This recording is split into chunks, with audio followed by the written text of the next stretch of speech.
The first thing I noticed was not my wife's smile, or my best friend's hand resting too comfortably near her back. It was the red safety badge hanging from his neck, swinging against his shirt like a warning sign he was too arrogant to hide. In my factory, red badges were not decorations. They were not visitor passes. They were issued only to people cleared for restricted areas, the design room, the prototype floor, the places where a careless word could cost the company millions. Ryan Blake had no business wearing one. He had no business knowing it existed. And Melissa, my wife of 17 years, walked beside him like she had just brought me a gift instead of a problem. The machines roared around us, hydraulic presses breathing heavy, forklifts beeping in reverse, steel sheets sliding across rollers with that long metallic scream that gets into your bones after 20 years. I stood near line 4 with a rag in my hand, grease on my knuckles, safety glasses pushed up on my forehead. To anyone watching, I looked like just another tired man in work boots trying to keep a Midwestern manufacturing plant alive. That was the version Melissa preferred. Daniel Carter, useful with tools, quiet at dinners, dependable with bills, forgettable in rooms where men in suits talked louder than they thought. Ryan saw me and smiled the way a man smiles when he already believes he has won something. That hurt more than I expected. Not because he was standing next to my wife, but because there had been a time when I would have handed him the keys to my truck, my house, maybe even my life, if he said he needed them. We grew up 3 streets apart in Dayton, Ohio, rode the same yellow school bus, shared the same bruised football dreams, and learned to shave in the same decade when every father we knew told sons to toughen up before teaching them how to speak. When Ryan's first business collapsed, I loaned him $80,000 without a contract. When his divorce hollowed him out, I let him sleep on our couch for 6 weeks. When Melissa said he seemed lonely, I told her he was family. That was the kind of fool trust can make out of a man. Melissa lifted her hand and waved, bright and polished, her white coat too clean for the factory floor. "Daniel," she called over the noise. "Look who I brought by." I wiped my hands slowly, buying myself 3 seconds to breathe. 3 seconds to keep my face steady. 3 seconds to stop 17 years of marriage and 25 years of friendship from showing up in my eyes. Ryan stepped forward, grinning under the fluorescent lights. "Place looks good, Danny," he said, using the nickname I had not heard since we were kids. "Bigger than I remembered." I looked at the red badge again. Then I smiled like I had noticed nothing at all. I did not ask Ryan how he got the badge. That was the first rule I learned building a business from bare concrete and borrowed machines. When something is wrong, you do not point at it too soon. You let it keep moving until it shows you where it came from. So I shook his hand, felt the soft palm of a man who had not spent much time near steel, and said, "Good to see you, Ryan." Melissa watched my face like she expected a reaction, maybe jealousy, maybe confusion, maybe the tired little smile of a husband grateful to be included. I gave her none of it. The factory floor stretched behind us, 120,000 square feet of noise, heat, and motion. Carter Industrial Works had started in a leased garage with 2 welders and a used Bridgeport mill. Now we made precision components for agricultural equipment, freight systems, and a few private contracts I did not discuss at dinner. Every beam in that building had a story. Every machine had a scar I remembered. Melissa used to love that about me. Years ago, she would bring coffee on Saturday mornings and sit on an overturned bucket while I chased deadlines. She used to say the place smelled like determination. Lately, she said it smelled like oil, dust, and wasted weekends. Ryan turned slowly, looking up at the overhead cranes, the yellow safety rails, the workers moving in rhythm. "You know," he said loud enough for Tom Harris to hear from 10 feet away, "with the right leadership, this place could really become something." Tom looked at me, then looked away. He had been with me 14 years. He knew the difference between a comment and an insult. Melissa laughed softly, the kind of laugh people use when they want cruelty to sound harmless. "That is what I told him," she said. "Daniel is incredible with machines, but sometimes growth takes a different kind of mind." There it was, the first clean cut. Not deep enough to kill anything, just deep enough to tell me she had brought a knife and wrapped it in a compliment. I nodded as if she had made a fair point. Is that why you brought Ryan here? I asked. For growth? Ryan slipped his hands into his pockets. Melissa thought I could take a look around, maybe share a few ideas. I have been talking with some people who understand scale. He said scale the way some men say destiny, like the word itself made him taller. Then he looked toward the east corridor, the one that led to the design offices, and his eyes paused for half a second too long. That was the second thing I noticed. The first was the badge. The second was that Ryan already knew where not to look. Ryan did not know the east corridor the way my people knew it. To him, it was just a hallway with gray fire doors and a sign that read authorized personnel only. To me, it was 3 years of late nights, 2 refinanced properties, and a stack of prototypes that had nearly broken my confidence before they saved the company. Project Northline lived back there. Not all of it, not the heart of it, but enough that a stranger with a phone and the wrong intentions could do real damage. I turned slightly, blocking Ryan's line of sight without making it obvious. We keep visitors on the main floor, I said. Insurance rules. Melissa's smile tightened by a fraction. Most people would have missed it. Husbands do not. Not after 17 years of learning the weather patterns in one woman's face. Of course, she said. Nobody is trying to break rules. Ryan chuckled. Come on, Danny. You always were cautious. That is not a bad thing. It is just not how big players move. The words landed near a cluster of workers by the inspection table. I saw one of the younger guys lower his eyes. That bothered me more than Ryan's tone. A man can insult me and I will stand there all day, but do it in front of the people who count on my signature every Friday, and now you are stepping on something sacred. Still, I kept my voice even. Big players usually start by signing in at reception. Tom Harris cleared his throat behind us. He was a square-built man with silver in his beard and a habit of noticing trouble before trouble noticed him. Mr. Carter, I do not have Mr. Blake on the visitor log. Melissa looked at Tom like he had tracked mud across her kitchen. It was a quick stop, she said. I did not think we needed to make it formal. Tom did not move. Everyone signs in. Vendors, auditors, family, everybody. For a second, the machine seemed louder. Ryan's smile thinned, but he recovered fast. No problem. We can handle paperwork. Then he tapped the red badge with 2 fingers. Looks like somebody already took care of me anyway. That sentence should have sounded casual. It did not. It sounded rehearsed.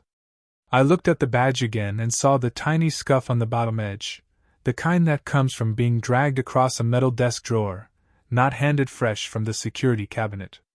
My throat went dry, but my hands stayed calm. Melissa shifted closer to Ryan, not enough for a stranger to call it anything, but enough for a husband to feel the room tilt. She said, Daniel, do not make this awkward. Ryan is here because I asked him to be. I looked at her then, really looked. The white coat, the careful makeup, the bright confidence, the little crease of impatience near her mouth. She was not nervous. She was annoyed that I was not playing the part she had written for me. That was when I understood this was not a visit. It was a test. They had come to see how much I knew, how much I would swallow, and whether the man they thought was buried under work boots and machine oil still had enough backbone to stand up straight.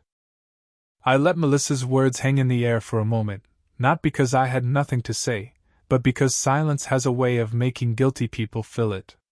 Ryan glanced at her, then at me, then gave a small laugh that did not belong on my factory floor. Relax, man, he said. Nobody is trying to take your kingdom. Kingdom. That was an interesting word for a place he supposedly came to see for the first time. I folded the rag once, then again, and tucked it into my back pocket. I never called it that. Ryan shrugged. Figure of speech. Melissa stepped in quickly, her voice smooth and careful. Daniel, you are reading too much into this. Ryan has contacts. Real contacts. People who know how to bring in capital, improve margins, maybe open a second location. That is not an attack on you. She said it like I was the unreasonable one, like I had been standing there with grease on my hands inventing shadows under fluorescent lights. I looked past her toward the workers at line 4. The press came down with a deep mechanical thud, precise and steady, the sound of a promise being kept.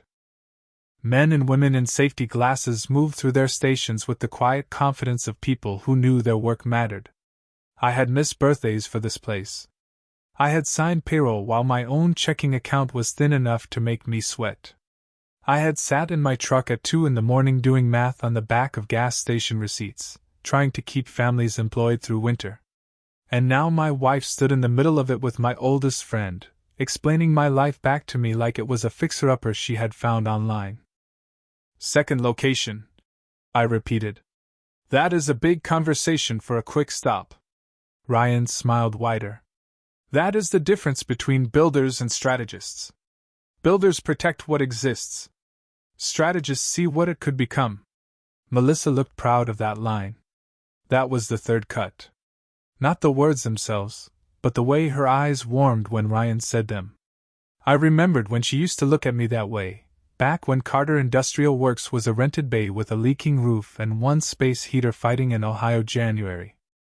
Back then, she would bring chili in a thermos and sit on a milk crate while I worked. She would say, "One day this place will have your name on the wall." When that day came, she took pictures under the sign and cried. Real tears, I thought. Maybe they were. Maybe people can love the climb and resent the mountain once they reach it. Tom stepped closer and lowered his voice. "Mr. Carter, want me to walk them back to reception?" Melissa heard him and laughed, not loudly, but enough. "Tom, please. This is my husband's company. I think I can stand here without an escort." I looked at Tom. "It is all right." Then I turned to Ryan. "Since you are here, what exactly have you been told about our expansion?" His face stayed smooth, but his eyes moved. Just once. Toward Melissa. There it was. A tiny mistake. A hairline crack in polished concrete. Ryan recovered and said, "Nothing confidential. Just that north line could change your future if you had the right partners." The factory did not stop. The lights did not flicker. Nobody shouted. But inside me, something cold locked into place. Project Northline had never been mentioned in my house by name. Not once. For half a second, I almost gave myself permission to react. Not loudly. Not dramatically. Just enough to let them know they had stepped onto ground they did not understand. But then Ryan touched that red badge again, careless as a man flipping a coin, and I remembered something my father told me when I was 17 and too angry to listen. Never interrupt a liar when he is helping you measure the lie. So I nodded once and kept my voice steady. "Northline is early stage." Ryan tilted his head. "Early does not mean small." Melissa smiled at him again, and the heat behind my ribs went quiet. That was the strange part. The more they revealed, the less angry I felt. Anger is loud. Clarity is colder. "You two seem well prepared," I said. Melissa folded her arms. "Prepared is not a crime, Daniel. I have spent years watching you carry everything alone. Maybe I finally decided to help." Help. That word did not belong in her mouth that day. Help was Tom coming in during a snowstorm because a furnace line froze. Help was my night shift staying 3 extra hours when a truck from Indiana arrived late. Help was a bank officer approving one more extension after I showed him purchase orders with shaking hands. What Melissa brought into my factory was not help. It had cologne, a red badge, and my best friend's smile. Ryan turned toward the prototype corridor again.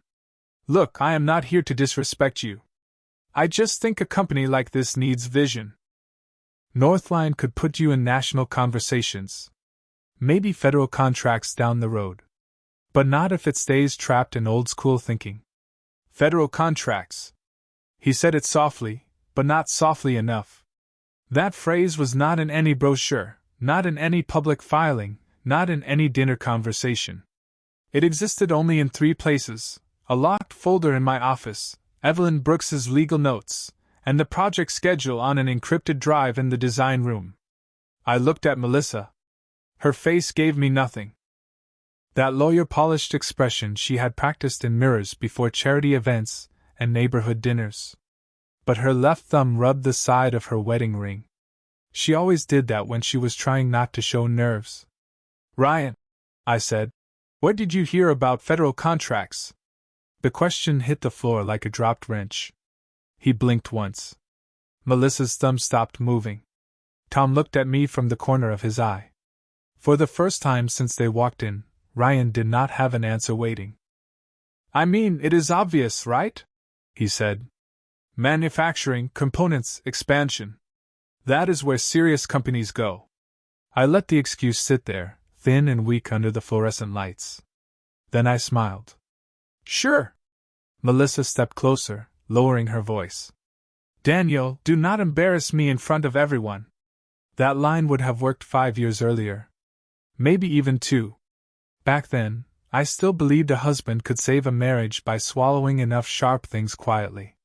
But there is a limit. Every man has one. Mine was standing in front of me wearing a stolen badge. I turned toward Tom.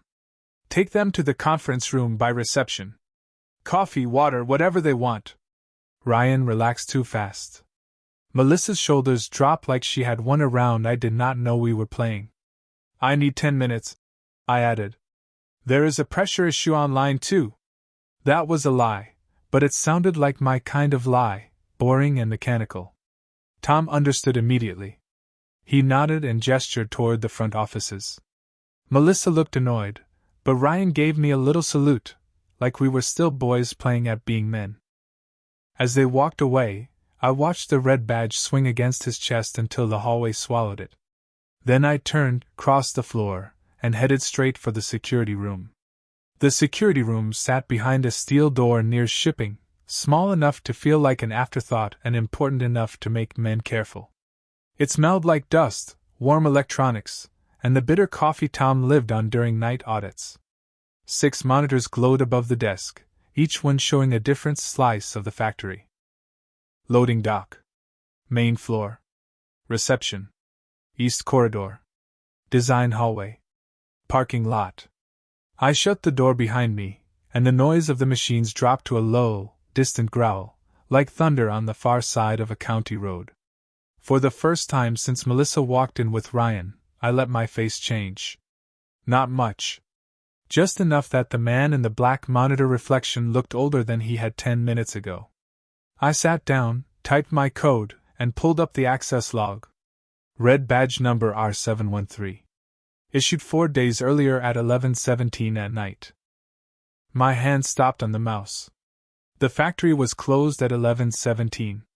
The second shift ends at 10. Cleaning crew leaves by 10:45. Nobody issues restricted badges after hours unless I approve it, and I had approved nothing. I opened the camera archive and searched the timestamp. The screen flickered, then settled into grainy footage from the front office hallway. Empty at first. Then Melissa appeared. Same white coat. Same calm walk.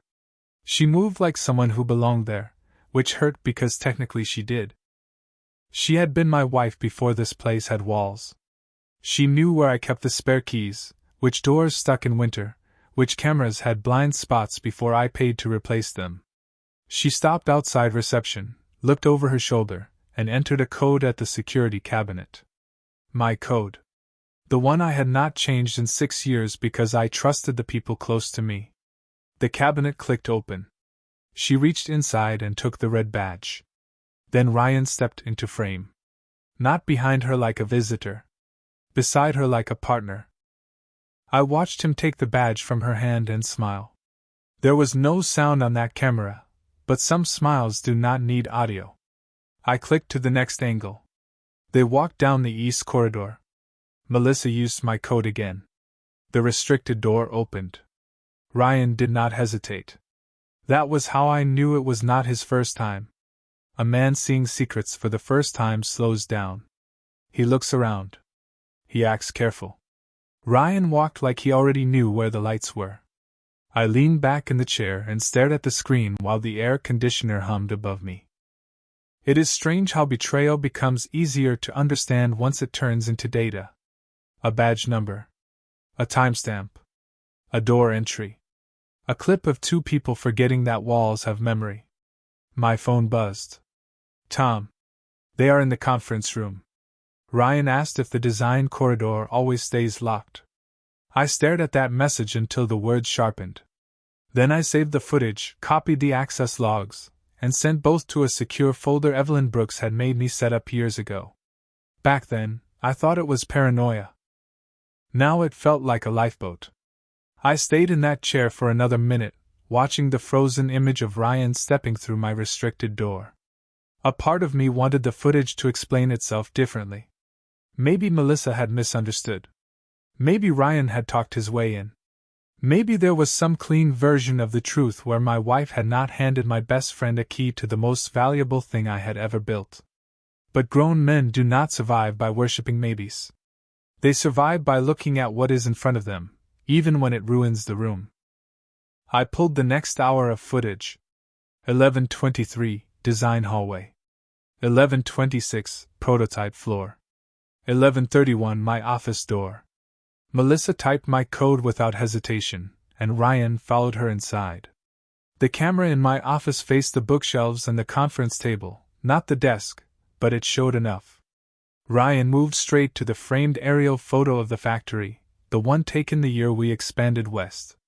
He pointed at the back acreage like he had already measured it in his mind. Melissa nodded. Then she opened the side cabinet where I kept old project binders, tax records, and things I should have locked better because marriage had made me lazy in the places trust should have made me careful. I watched her remove a blue folder marked Northline supplier notes. My chest tightened, but I did not look away. Ryan placed his phone above the pages and began taking pictures. Slow. Clear. Deliberate. Not curiosity. Not a favor. Theft wearing familiar faces. The next clip came from the conference table camera. Ryan leaned close to Melissa, speaking low. There was still no audio, only movement, but body language has its own language when you have known people long enough. She touched his arm. He smiled. She smiled back. Nothing explicit. Nothing I needed to describe to understand. They were comfortable in a way people do not become by accident. That quiet closeness did more damage than any confession could have. I sat there with the mouse under my hand and remembered Ryan at my wedding, standing beside me in a gray suit, raising a glass and telling the room I was the most loyal man he had ever known.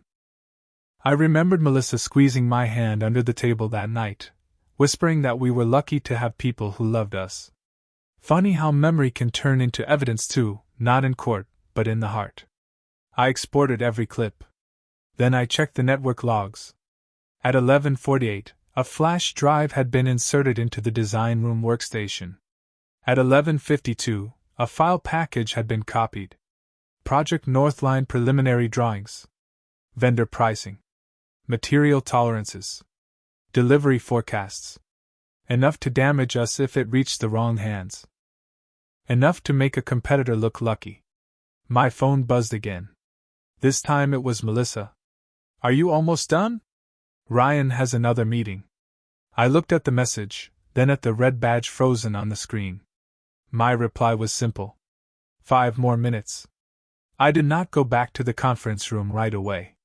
5 minutes can be a lifetime when a man finally understands the shape of the room he has been standing in.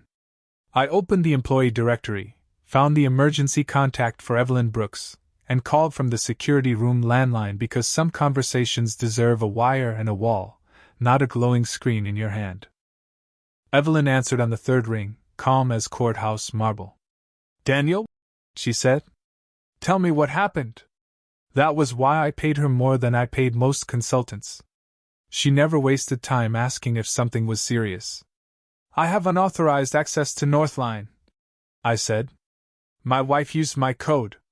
Ryan Blake entered restricted areas. Files were copied to an external drive. I have video, access logs, and network records. There was a brief silence, not surprise, calculation. Do not confront them emotionally, she said. Do not accuse them without witnesses. Preserve everything. Lock the credentials. Who is physically on site? I looked at the monitor. Melissa sat in the conference room with her legs crossed, checking her phone like a woman inconvenienced by her husband's caution. Ryan stood near the glass wall, studying the framed photographs of our expansions. He was not admiring them. He was inventorying them. Both of them, I said. Tom is nearby. Evelyn's voice sharpened. Good. Put Tom on internal security. Disable your old access code now. Do not mention the copied files yet. I want their next words clean. Clean. That was a lawyer's word, but I understood it. The truth hits harder when nobody can claim you fed it to them first. I changed the master code with hands steadier than I felt. The system asked me to confirm. I clicked yes. 6 years of careless trust disappeared in one quiet beep. Then I opened the badge controls and froze R713. On the screen, the red badge icon turned gray. For reasons I cannot explain, that small change felt like the first real breath I had taken all day. I called Tom. Keep them in the conference room, I said. Be polite. Do not let Ryan near any hallway but the front one. Tom did not ask why.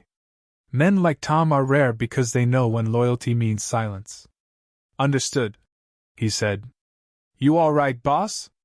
I looked at the frozen footage of Melissa opening my office cabinet.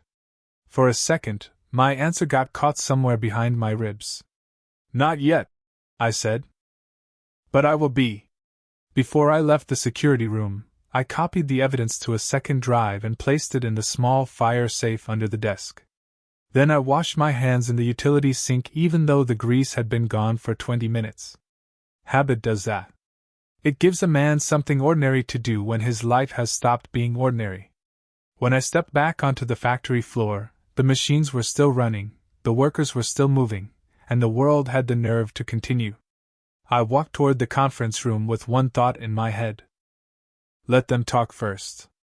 The conference room had glass walls because I used to believe transparency meant trust. That morning, it looked more like a display case.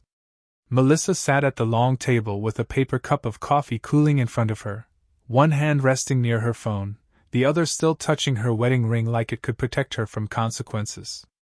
Ryan stood by the wall of photographs, smiling at the oldest one, the picture of me in a faded denim jacket outside the first rented bay.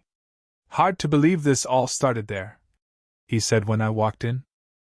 You really did grind your way up, Danny.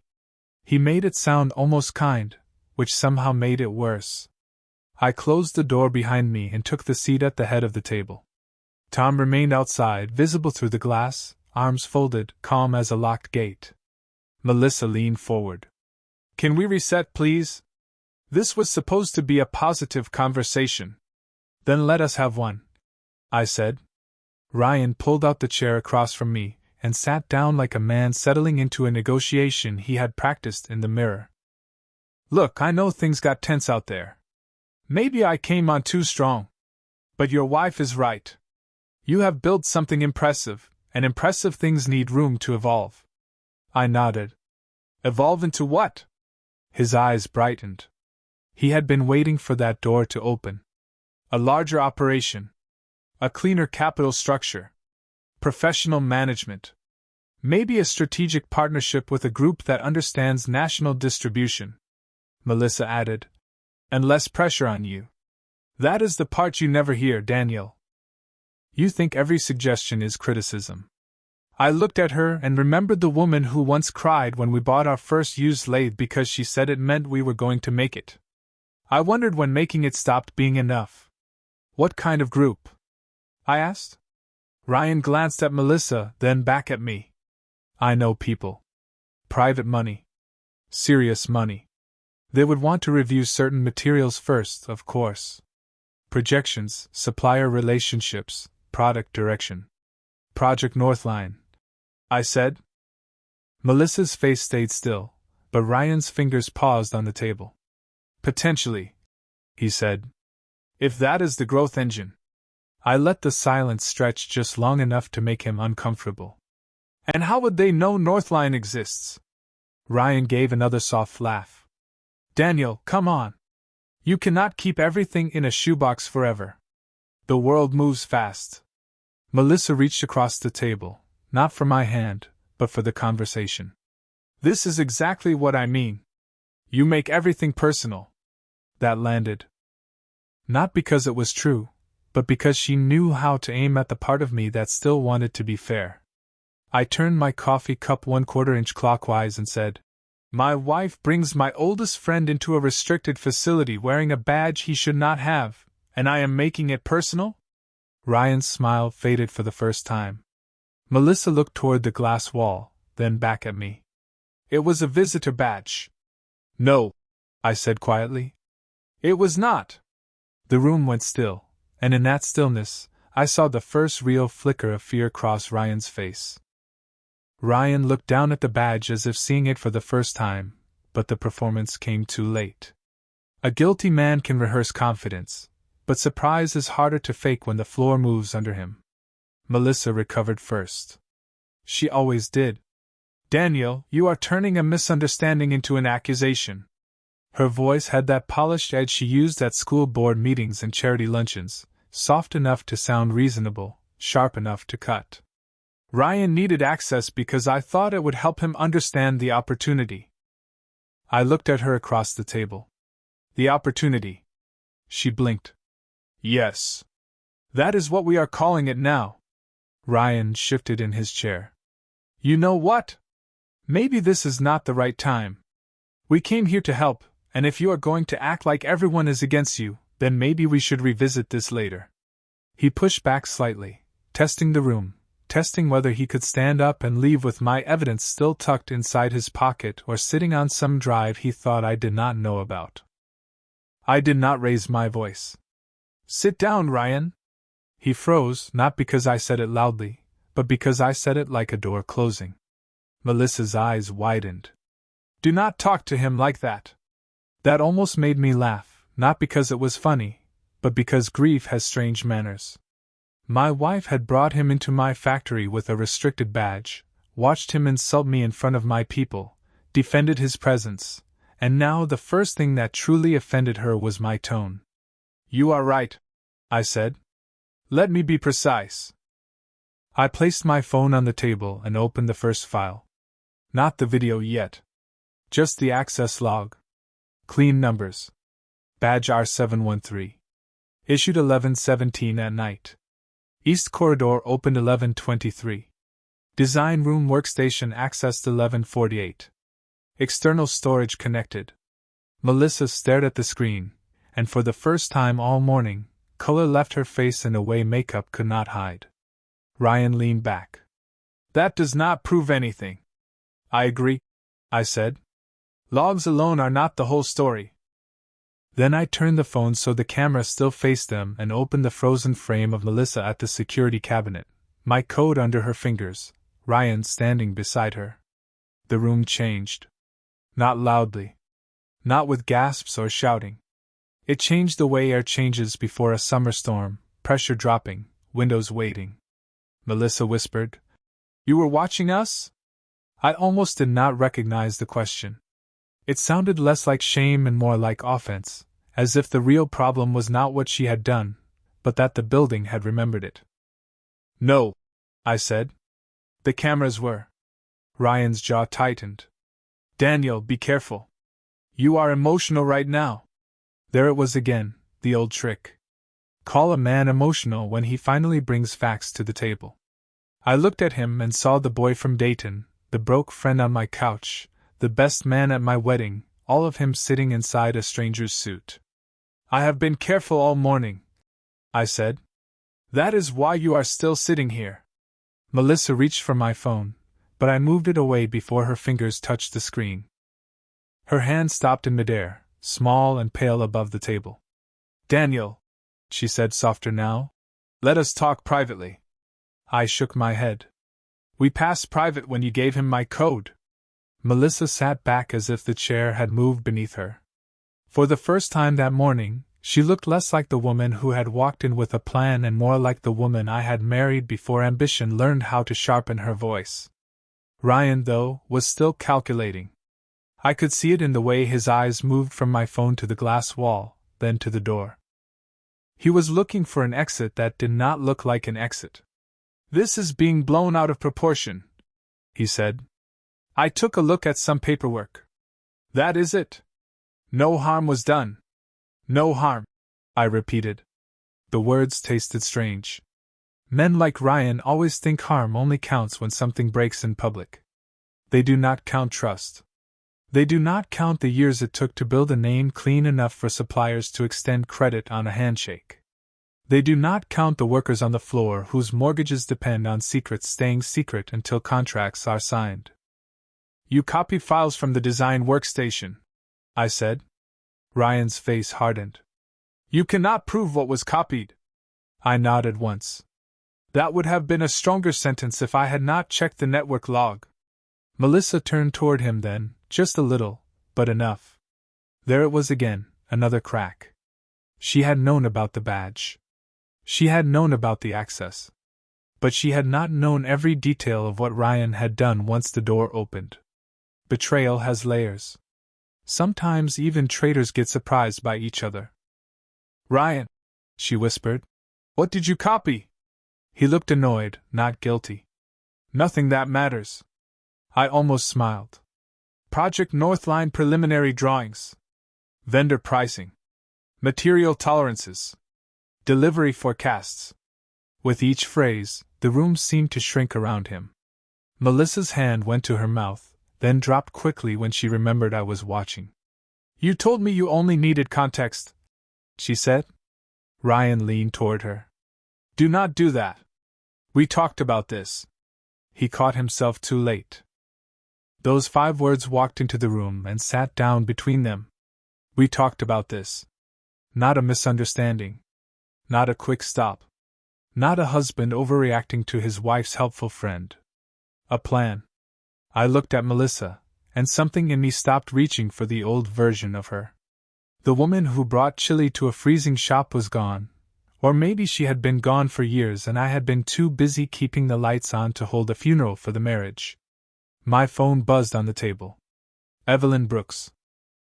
I answered and put it on speaker. Her voice filled the room, even and professional. "Daniel, I am 10 minutes away. Until I arrive, do not allow either of them near company systems or restricted areas. I have also advised cybersecurity to preserve the logs." Melissa stared at the phone. Ryan went still. Evelyn continued. "Mr. Blake should be informed that any further attempt to access or distribute proprietary material may create additional civil exposure." Ryan let out a short breath. "You called a lawyer?" I looked at him, then at my wife. "No, Ryan. I called my lawyer." Evelyn arrived 9 minutes later, not 10, because that was the kind of woman she was. Through the glass wall, I watched her cross reception in a navy suit, leather briefcase in one hand, phone in the other, her expression calm enough to make panic feel unprofessional. Tom opened the conference room door for her. She stepped inside, nodded once to me, once to Melissa, and looked at Ryan only long enough to let him know she had already placed him in the correct category. "Good morning," she said. "For everyone's clarity, I represent Carter Industrial Works and Daniel Carter in corporate matters." Ryan stood halfway, then sat back down when nobody else moved. Melissa's voice came out tight. "Evelyn, this is a family issue being made into a company issue." Evelyn set her briefcase on the table. "Unauthorized access to restricted systems is a company issue. Copying proprietary files is a company issue. Misuse of an executive access code is a company issue." Each sentence was clean, measured, and heavy. Melissa looked at me then, and for a second I saw anger replacing fear. "You really want to do this in front of her?" she asked. There it was, the last old door she could knock on. Shame. Privacy. Marriage as a curtain to hide behind after the window had already been broken. I kept my hands folded on the table. "You brought Ryan into my factory. I brought counsel into my conference room. Ryan let out a humorless laugh. This is ridiculous. Nobody stole anything. Daniel is insecure, and you are all feeding it. Evelyn opened her laptop. Mr. Blake, before you continue, I should tell you that we have preserved access logs, badge history, hallway footage, office footage, and workstation activity from the evening in question. We also have a list of copied file names. Ryan's mouth closed. It was the first smart thing he had done all morning. Melissa turned pale again, but this time her eyes were on Ryan, not me. You said this was just to understand the opportunity, she said. Ryan rubbed his forehead. It was. That is all it was. Evelyn slid a printed page across the table. Then you will not mind explaining why a device associated with your consulting firm connected to the design workstation at 11:48 and copied a folder marked Export Restricted. The words Export Restricted hit Melissa like a door slamming in another room. She whispered, Ryan. He did not answer her. He looked at me instead, and the friendship between us finally showed its empty frame. No apology. No shame. Just resentment that I had caught him before he could finish. I stood slowly and looked through the glass at the factory floor beyond the offices. The presses kept cycling. The lights kept humming. My people kept working. That was the difference between what Ryan wanted and what I had built. He saw a payday. I saw families, contracts, promises, and winter survived one invoice at a time. Evelyn closed her laptop halfway. Daniel, with your approval, we will suspend all related credentials, issue preservation notices, and contact outside cyber counsel. I looked at Melissa, then at Ryan, then at the red badge lying useless against his chest. Do it, I said. And start with that badge. Tom entered the conference room without saying a word. He walked to Ryan's side, held out his hand, and waited. For one long second, Ryan looked like he might argue, but the fight had gone out of his posture. He unclipped the red badge and placed it in Tom's palm. It looked smaller there, just a piece of plastic with a number on it, but I knew better. Some objects carried the weight of the door they opened. Tom left with it, and Evelyn immediately began making calls, her voice low, precise, and impossible to bend. Ryan stared at the table. Melissa stared at me. I had imagined moments like this in nightmares, always louder, always messier, but reality was quieter. The loudest thing in that room was the hum of the air conditioner and the soft click of Evelyn's keyboard. Daniel, Melissa said, and my name sounded strange in her mouth, careful now, almost gentle. I did not know he copied those files. I believed her. That was the painful part. I believed she had not known all of it. But she had known enough. She had known she was using my code. She had known she was bringing him after hours. She had known Ryan was not there because of friendship. She had known I would feel humiliated if I saw them together, and maybe that was part of the point. You open the door, I said. Her eyes filled, but I was past the place where tears could steer me. Ryan finally spoke, flat and bitter. You would have buried this project anyway. I was trying to make something happen. I looked at him and saw 25 years collapse into one sentence.